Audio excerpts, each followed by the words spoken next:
Bonjour, bienvenue dans la biosphère urbaine.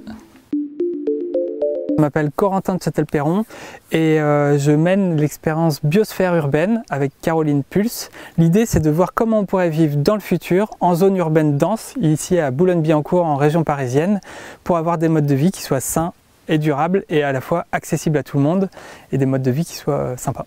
Je suis ingénieur ICAM, j'ai fait l'ICAM de Nantes et depuis une dizaine d'années, je travaille dans tout ce qui est innovation low-tech pour voir comment on pourrait vivre dans le futur de manière saine et durable. Après des années à chercher partout autour du monde des innovations low-tech, avec Caroline, on a réfléchi à la manière d'implémenter ces solutions en zone urbaine dense, en ville. Et pour ça, ça demande de repenser complètement le mode de vie urbain. Et notamment repenser notre manière de se loger, de se chauffer, de se vêtir, de se déplacer, etc. Et donc c'est un grand challenge technique pour lequel on a fait appel à l'ICAM pour faire travailler des étudiants sur différentes thématiques.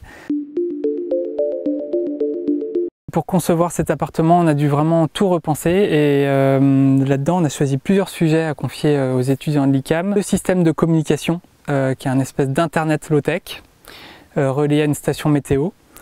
Le système de régulation thermique et hygrométrique de l'appartement, pour éviter d'avoir une clim ou un chauffage. Il y a une machine de fitness utile, c'est un moteur qui fait machine à laver le linge.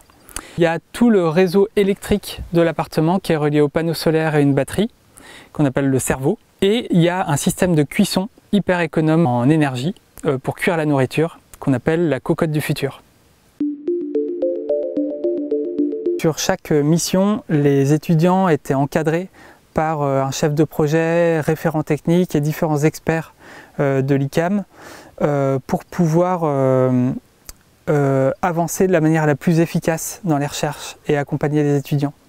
Et donc c'est cette collaboration, cette synergie entre ces chefs de projet, ces référents techniques, les étudiants et nous clients qui a été vraiment efficace pour concevoir tous ces systèmes-là. Chaque sujet a été mené de A à Z par les étudiants, depuis l'idée, depuis le cahier des charges théorique, jusqu'à la réalisation d'un prototype qu'on a pu tester. On a installé les systèmes dans l'appartement et depuis on les a testés pour prendre plein de mesures pour voir ce qui marche pas.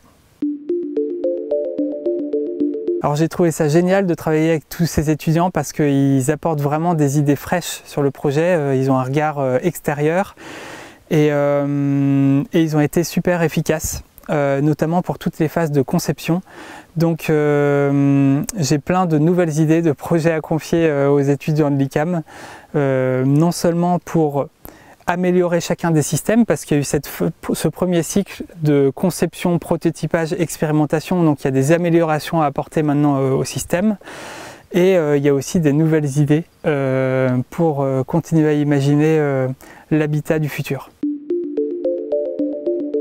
J'ai trouvé ça super de travailler avec des étudiants qui ont pu apporter des nouvelles idées au projet et qui ont mené ces projets de manière totalement autonome.